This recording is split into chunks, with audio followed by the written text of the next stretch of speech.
అన్నదాత అన్నదాత మీ అన్నదాత చెమటోడ్చి ఆహారాన్నందించే రైతన్న అనునిత్యం నీ కండదండగా నిలిచే నేస్తం ఎవరన్నా అన్నదాత అన్నదాత మీ అన్నదాత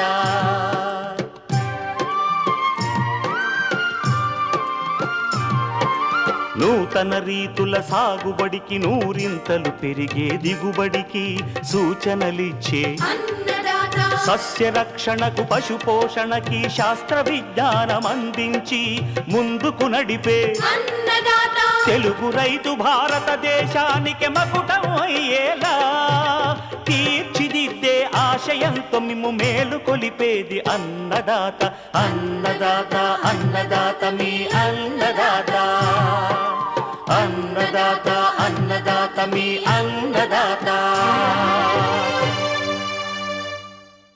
అన్నదాత ప్రేక్షకులకు నమస్కారం. ఈనాటి ముఖ్యాంశాలు: రబీ వరి పైరును నష్టపరుస్తున్న కాండం తొలుచు పురుగు సమగ్ర నివారణ, వేసవిలో లాభసాటిగా కొత్తిమీర సాగు, పొద్దుతిరుగుడులో తాలుగింజలు రాకుండా యాజమాన్యం, ఇంకా జై కిసాన్ వ్యవసాయ సమాచారం.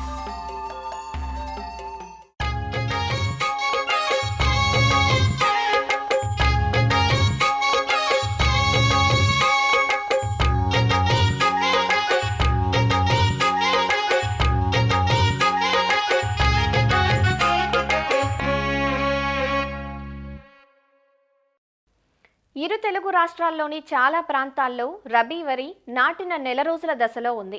ప్రస్తుతం చాలా చోట్ల వరి పైరులో మొవ్వులు చనిపోవటాన్ని గమనిస్తున్నారు. దీంతో రైతులు రకరకాల పురుగు మందులను పిచికారీ చేస్తున్నారు. ఇది కాండం తొలుచు పురుగు నష్టంగా గుర్తించి తగిన చర్యలు చేపట్టాలని, లేనట్లయితే తెల్లకంకి పురుగుగా మారి అధిక నష్టం చేస్తుందని శాస్త్రవేత్తలు హెచ్చరిస్తున్నారు. తొలి దశ నుంచే సమగ్ర సస్యరక్షణ చర్యలు పాటిస్తూ పురుగును అదుపు చేయాలని సూచిస్తున్నారు. నాటిన 50 రోజుల వరకు గుళిక మందులు, అటు తర్వాత పిచికారీ మందులు వాడాల్సి ఉంటుందంటున్న ప్రొఫెసర్ జయశంకర్ తెలంగాణ రాష్ట్ర వ్యవసాయ విశ్వవిద్యాలయం రాజేంద్రనగర్లోని వరి పరిశోధనా స్థానం ప్రధాన శాస్త్రవేత్త డాక్టర్ ఎన్ రామ్గోపాల్ వర్మ నుంచి కాండం తొలుచు పురుగు నివారణ గురించి తెలుసుకుందాం. ప్రస్తుతం వరి పైరు చూసుకున్నట్లయితే పిలక దశలోనూ బాగా దుబ్బు చేసే దశలో కూడా ఉంది. అంటే సుమారు 15 రోజుల వయసు నుంచి 40-45 రోజుల వయసులో ఎక్కువ శాతం పైరు ఉంది. ఈ దశలో చూసినట్లయితే మనకు తెలంగాణ రాష్ట్రంలోని అనేక ప్రాంతాల్లో మనకు ఈ కాండం తొలిచే పురుగు యొక్క రెక్కల పురుగులను కూడా అక్కడక్కడ గమనించడం జరుగుతుంది. వరిలో ఆశించేటువంటి అనేక ప్రధానమైనటువంటి చీడపీడల్లో కాండం తొలిచే పురుగు అనేది అత్యంత ప్రధానమైనది. ఇది వరి పైరులో నాటిన తర్వాత పిలక దశలోనూ, అదేవిధంగా ఈనిక దశలో కూడా ఆశించి నష్టం చేస్తుంది. పిలక దశలో చూసినట్లయితే ఆ మొవ్వు చనిపోయింది చూసినట్లయితే లాగినట్లయితే తేలిగ్గా ఊడి వస్తుంది. అదేవిధంగా అంకురం నుంచి పొట్ట దశలో కనుక మనకు ఈ ఆశించినట్లయితే ఈ వెన్నంతా తాలుపోయి తాలుగింజలుగా అవడం జరుగుతుంది. దాన్నే తెల్లకంకి అని కూడా మనము అంటూ ఉంటాం రైతు పరిభాషలో. అలాగే ఊసపోటు అని కూడా రైతులు అంటూ ఉంటారు. అది కూడా లాగినట్లయితే తేలిగ్గా ఊడి వస్తుంది. కాబట్టి మనకు ఇటు పిలక దశలోనూ అటు ఈనిక దశలో ఆశించేటువంటి కాండం తొలిచే పురుగుని యాజమాన్యం చేసుకోవాల్సి ఉంటుంది. ఇది ముఖ్యంగా మనకు పిలక దశలో ఆశించినప్పుడు చూసుకున్నట్లయితే రెక్కల పురుగులు గమనించినట్లయితే ముదురు ఎండుగడ్డిలో ఉన్నటువంటి రెక్కల పురుగులు ఆ రెక్కల మీద రెండు వైపులా కూడా నల్లటి మచ్చ కలిగి ఉంటాయి. ఇవి ఆడరెక్కల పురుగులు అన్నమాట. ఈ ఆడరెక్కల పురుగులు సుమారు 80 నుంచి 100 గుడ్లను ఆకు కొనల మీద పెట్టి దాన్ని గోధుమ రంగు ఊలుతో కప్పివేస్తాయి. అది మనకు ఒక చిన్న ముద్దలాగా మనకు ఆకు కొనల మీద గమనించే అవకాశం ఉంటుంది. ముఖ్యంగా 1 చదరపు మీటర్కు ఒక తల్లి పురుగు లేదా ఒక గుడ్ల సముదాయం ఉన్నప్పుడు మనం సస్యరక్షణ చేపట్టాల్సి ఉంటుంది.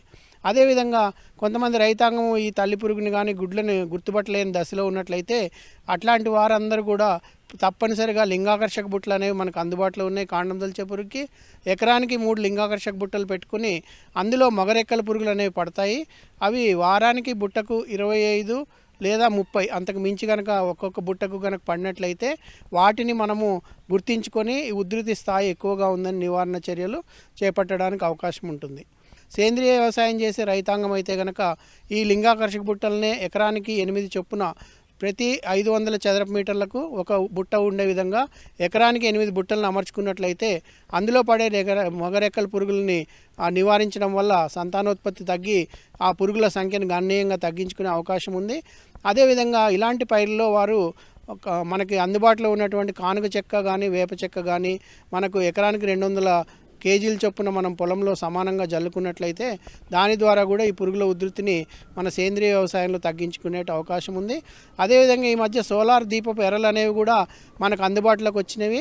అవి కూడా ఎకరానికి 1 లేదా 2 పెట్టుకుని పురుగు ఉధృతిని గమనించుకోవచ్చు. అదేవిధంగా కొంతవరకు పురుగుని గమనించుకుని దాన్ని నిర్ధారించుకుని దాని యొక్క సస్యరక్షణ చర్యలు చేపట్టడానికి కూడా అవకాశం ఉంటుందన్నమాట.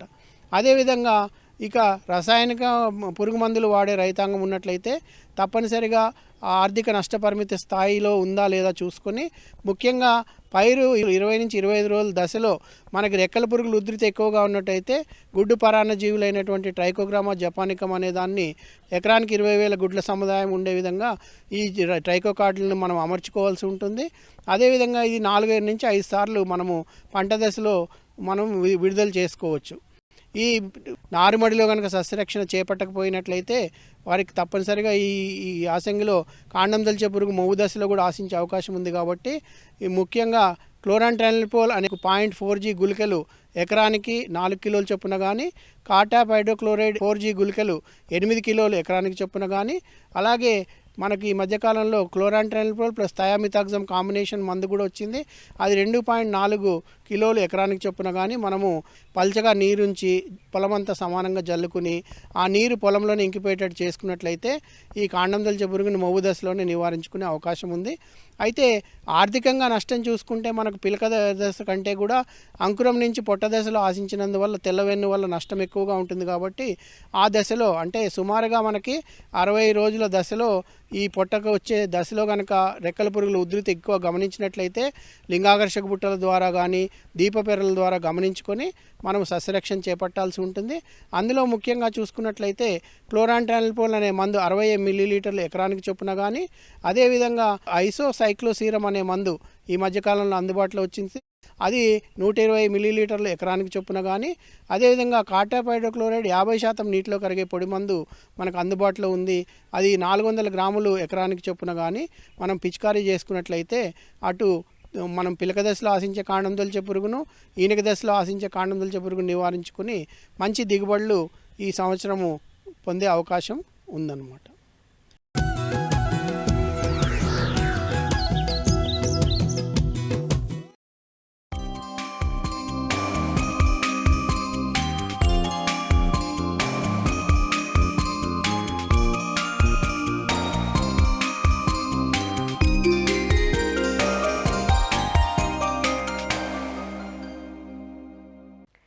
ఉభయ తెలుగు రాష్ట్రాల్లో సాగవుతున్న నూనె గింజల పంటల్లో ప్రొద్దుతిరుగుడు ఒకటి. ఖరీఫ్, రబీ, వేసవి 3 కాలాల్లోనూ ప్రొద్దుతిరుగుడును సాగు చేస్తారు.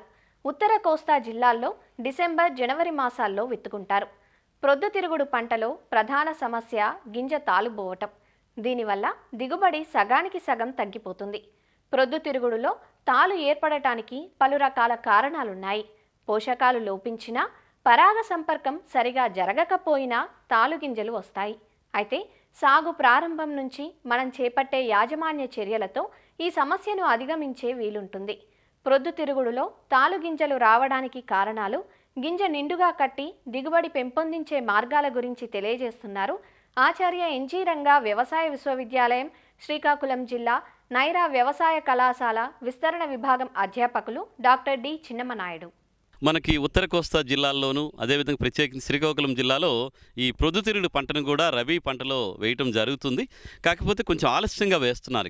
ఇక్కడ ఏంటంటే పంటల సరళి వరి పంట ఖరీఫ్లో వేయడం, తర్వాత అపరాల పంట అంటే పెసర, మినుము వేసుకోవటం, అవి అయిన తర్వాత ఫిబ్రవరి మొదటి వారం లేదంటే జనవరి 15 తర్వాత ప్రొద్దుతిరుగుడు పంటను వేయటం అనేది జరుగుతూ ఉంటుంది. కొంచెం ఆలస్యం అనే చెప్పుకోవాలి. కానీ ఈ పంటల సరళిలో 3వ పంటగా ఎక్కడైతే నీటి సదుపాయం ఉంటుందో, నీటి వసతి ఉంటుందో అక్కడ వేయటం అనేది జరుగుతుంది. అయితే ఇక్కడ దిగుబడుల పరంగా చూస్తే ఒకటి పంట ఆలస్యం చేయడం ఒక పరంగా అయితే, ఈ తాలు గింజలు ఎక్కువగా రావటం కూడా ఒక కారణంగా మనం దిగుబడి తగ్గడానికి కారణంగా చెప్పుకోవచ్చు.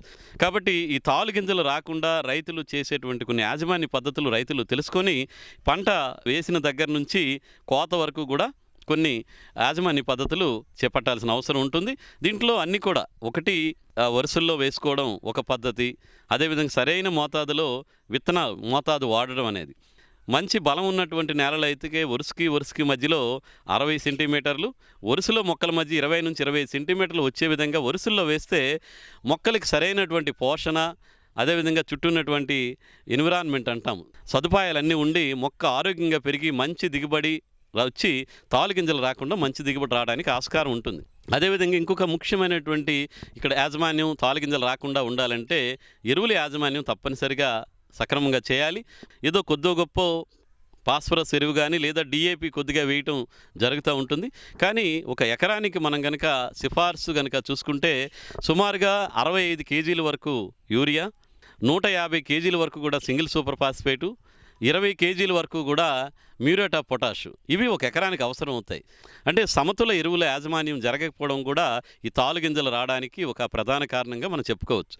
ఇది నూనె గింజ పంట కాబట్టి సింగిల్ సూపర్ ఫాస్ఫేట్ రూపంలోనే భాస్వరం ఎరువును అందించాలని, ఎందుకంటే ఇందులో సల్ఫర్ ఒక మూలకం ఉంటుంది కాబట్టి అది గింజ నిండడానికి, నూనె శాతం పెరగడానికి చాలా ఉపయోగపడుతుంది. కాబట్టి ప్రొద్దుతిరుగుడులో సింగిల్ సూపర్ ఫాస్ఫేట్ ఎకరానికి 150 కిలోలు చివరి దుక్కులోనే వేయమని చెప్తాం. అదేవిధంగా పొటాష్లో సగము, యూరియా ఏదైతే మనకు 65 కేజీలు ఉంటాయి అందులో 3వ భాగం వీటిని చివరి దుక్కులోనే వేసుకోగలిగితే పంట మొదటి దశలో ఏపుగా ఆరోగ్యంగా పెరగడానికి, వేరు వ్యవస్థ బాగా అభివృద్ధి చెందడానికి అవకాశం ఉంటుంది. పంట వేసిన 30 రోజులకి మళ్ళీ యూరియా ఏదైతే మనం 3 భాగాలు చేసుకున్నామో అందులో 2వ భాగాన్ని వేస్తూ తప్పనిసరిగా నీటి యాజమాన్యం, అంటే ఎరువులు ఎప్పుడు వేసినా కానీ భూమిలో పదును తేమ ఉండేటట్టు చూసుకొని ఎరువుల వేయడం అనేది చేయాలి. ఇక 3వ దప్పగా మనకు సుమారుగా 50-55 రోజుల్లో పూత బాగా ఉండేటువంటి టైం ఉంటుంది. ఆ టైంలో మిగిలినటువంటి పొటాష్ ఆ సమయంలో వేస్తే మనకి తాలు గింజల సమస్య చాలా వరకు తగ్గి ఈ గింజ బరువు పెరగడం, అదేవిధంగా దిగుబడి పెరగడానికి చాలా వరకు ఉపయోగపడుతుంది. అదేవిధంగా ఇది నూనె గింజ పంట కాబట్టి గంధకం అవసరం కూడా ఉంటుంది. కాబట్టి దీనికి ఎకరానికి 8 నుంచి 12 కేజీల గంధకాన్ని చివరి దుక్కులోనే వేసేయాలి.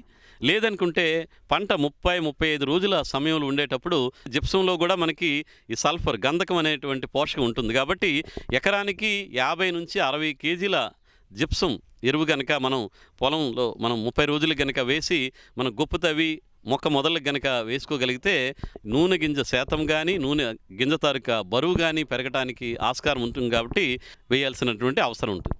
అదేవిధంగా ఈ ఎరువుల యాజమాన్యంలో భాగంగా బోరాన్ పోషకం కూడా గింజ బాగా నిండటానికి, అదేవిధంగా పువ్వు బాగా ఎక్కువ రావడానికి, ఫలదీకరణం బాగా జరగడానికి ఈ బోరాన్ పోషకం కూడా ప్రొద్దుతిరుగుడులో చాలా ముఖ్యమైనటువంటి పోషకం.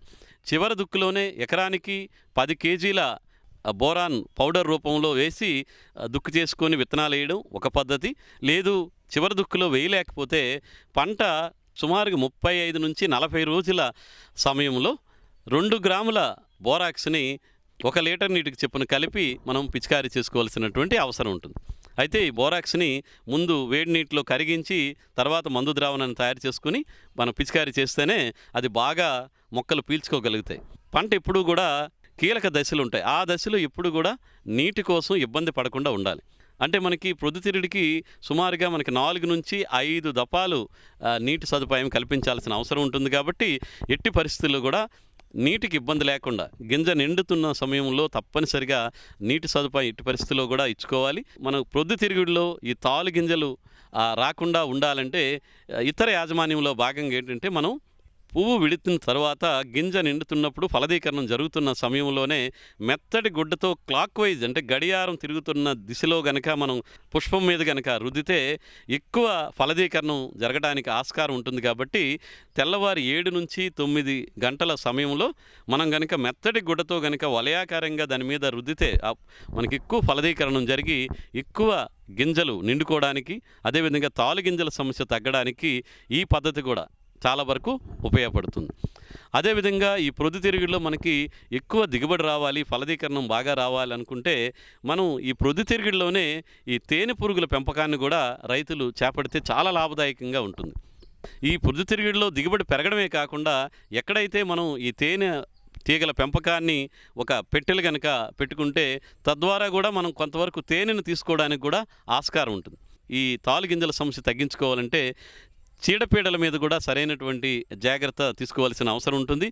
ఈ పురుగులు వీటి నివారణ కోసం సేంద్రియ పద్ధతుల్లో భాగంగా అక్కడక్కడ బర్డ్ పెర్చెస్ కనుక ఏర్పాటు చేయడం కానీ, లేదంటే వేప నూనె సంబంధించిన పిచికారీ చేసుకోవటం, అదేవిధంగా నీటి యాజమాన్ని సక్రమంగా చేపట్టుకుంటే మనకి చాలా వరకు ఈ సస్యరక్షణ సమస్యలు కూడా తగ్గి మనకి గింజలు బాగా నిండి తాలు గింజలు రాకుండా ఉండి ఈ ప్రొద్దుతిరుగుడులో మంచి దిగుబడి రావడానికి ఆస్కారం ఉంటుంది.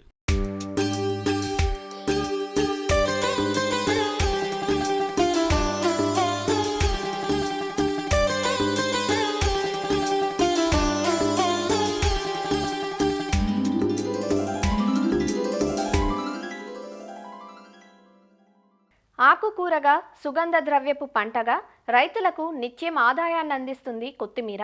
మిగిలిన అన్ని కాలాల్లో విరివిగా దొరికినా వేసవిలో మాత్రం కొత్తిమీర కొండెక్కి కూర్చుంటుంది.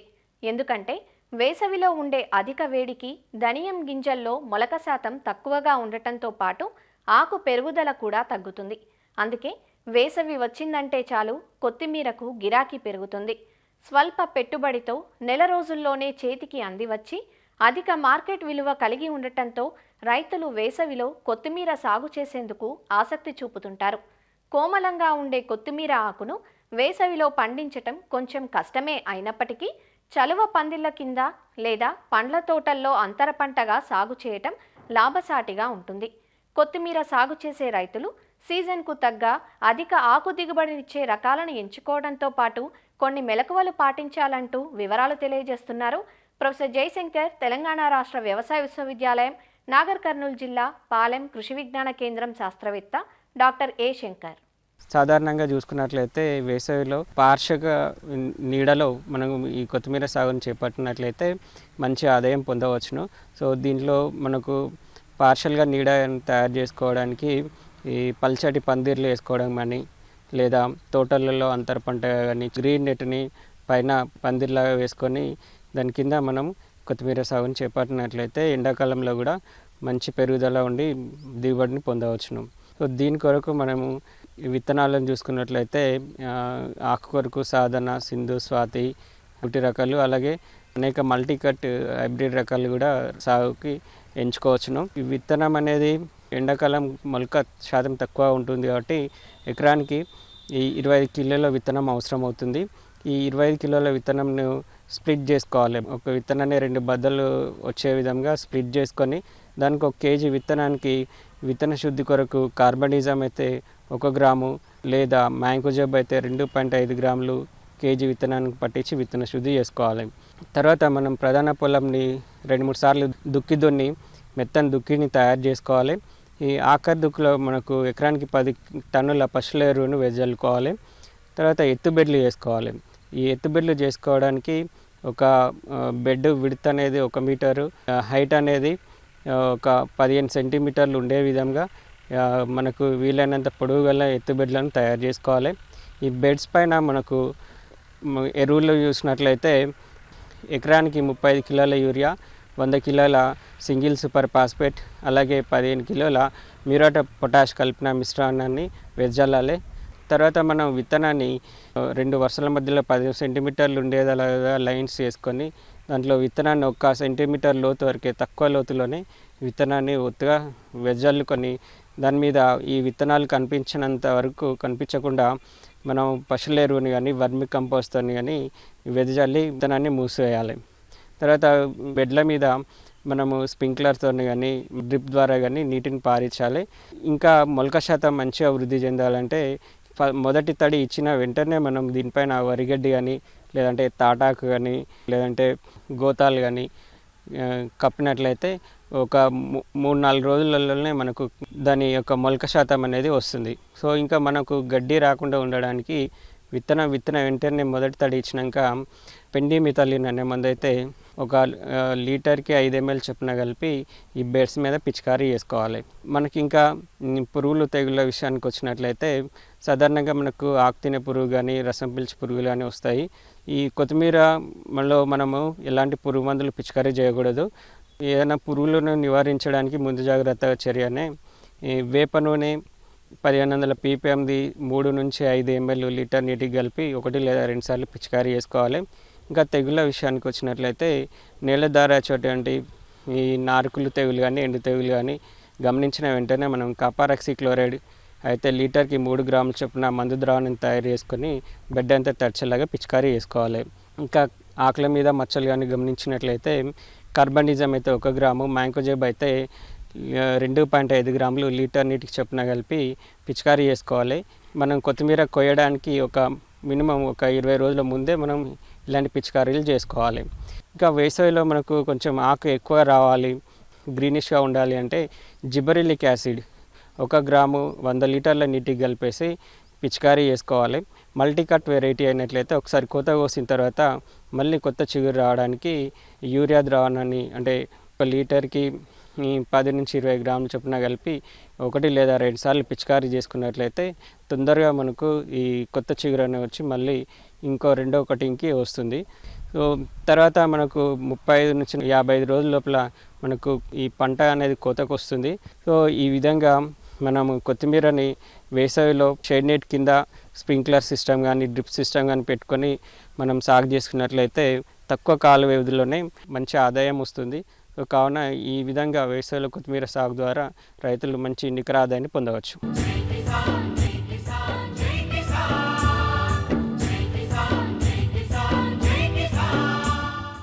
వ్యవసాయ సమాచారం ఇప్పుడు జై కిసాన్లో చూద్దాం. ప్రపంచ పప్పు దినుసుల దినోత్సవం పురస్కరించుకుని వరంగల్ ప్రాంతీయ వ్యవసాయ పరిశోధన స్థానంలో రైతులకు అవగాహన సదస్సు నిర్వహించారు. ఈ సదస్సులో ముఖ్యంగా మధ్య తెలంగాణలోని 11 జిల్లాల్లో అపరాలు సాగు చేసే ఆదర్శ రైతులు, వ్యవసాయ అధికారులు, శాస్త్రవేత్తలు పాల్గొన్నారు. అపరాల సాగులో అందివచ్చిన నూతన రకాలను రైతులకు పరిచయం చేయడంతో పాటు సాగులో పలు సూచనలు అందించారు. అధిక దిగుబడులు సాధించిన ఉత్తమ రైతులను అధికారులు సత్కరించారు. సదస్సు సందర్భంగా వ్యవసాయ విద్యార్థులు పలు స్టాళ్లను ఏర్పాటు చేసి పప్పు ధాన్యాలతో తయారు చేసిన పలు రకాల వంటలను ప్రదర్శించారు. ప్రపంచ అపరాల దినోత్సవం జరుపుకోవడంలో ప్రధానమైనటువంటి ఉద్దేశం ఏంటంటే ముఖ్యంగా ఈ అపరాల యొక్క విస్తీర్ణాన్ని గణనీయంగా పెంచడం, అపరాల యొక్క దిగుబడి సామర్థ్యాన్ని బాగా పెంచడం, ప్రజల లోపల అపరాలపైన బాగా అవగాహన కల్పించి వాళ్ళ ఆరోగ్య పరిస్థితి మెరుగుపడే విధంగా అపరాల వినియోగాన్ని పెంచే విషయాలు వాళ్ళకి అర్థమయ్యేటట్టు తెలియజేయడం, ముఖ్యంగా అపరాలను వ్యవసాయం లోపల ఒక అంతర పంటగా కానీ ఒక ప్రధాన పంట కానీ పండించడం ద్వారా వ్యవసాయ భూముల యొక్క ఆరోగ్యాన్ని ఎట్లా పరిరక్షిస్తుందో అనే విషయాన్ని రైతులకు అర్థమయ్యేటట్టు తెలియజేయడం, ఇలాంటి పలు అంశాలను రైతులకు తెలియజేయాలనే ఉద్దేశంతో ప్రతి సంవత్సరం ఫిబ్రవరి 10 నాడు మనము ప్రపంచ అపరాల దినోత్సవం జరుపుకుంటాం.